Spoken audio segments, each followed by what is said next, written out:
So in less than 48 hours, Oda wrote down what the One Piece is on a piece of paper, sealed it in a treasure chest, dropped it to the bottom of the ocean. One Piece fans, who are the world's greatest detectives, potentially found the location of the One Piece based off of information like the position of the sun setting, how deep it possibly could have been submerged, and even the colors on the side of the ship that Oda used to submerge the treasure. And also that it might have all been a facade from the very beginning.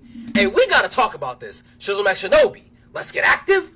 The Oda basically just started the Great Pirate Era by writing down the secret of the One Piece on a piece of paper. But in the bottom of the video, it actually says that the project was conducted with the intent of recovering all of the items on the seafloor. So now a lot of people think that the treasure chest was just placed in the ocean and then taken right back up after the video.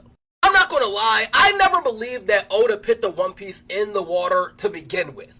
And this is because us One Piece fans, we don't do shortcuts, bruh. We don't want to know what the One Piece is until Luffy becomes king of the pirates. When I saw that video of Oda talking about he dropped the secret of the One Piece in the ocean, I felt just like Luffy on Saba Odi Archipelago. And when Shaki and Dark King Rayleigh offered to tell Luffy where the One Piece was, my goat wasn't trying to hear that shit. He was like, I'ma find it the hard way because that is the way I become king of the pirates. And that's the only way I want to find out what the One Piece is too. So I'm not trying to be digging in no ocean looking for no treasure. I want Luffy to find the treasure. That's why I'm watching the show, and that's why I've been locked in for so long. Shout out to Oda for this fun little scavenger hunt that he started all over the world. But we all know that if Luffy himself didn't want no shortcuts in regards to finding the One Piece, that Oda damn sure don't want us to take shortcuts to find the One Piece either.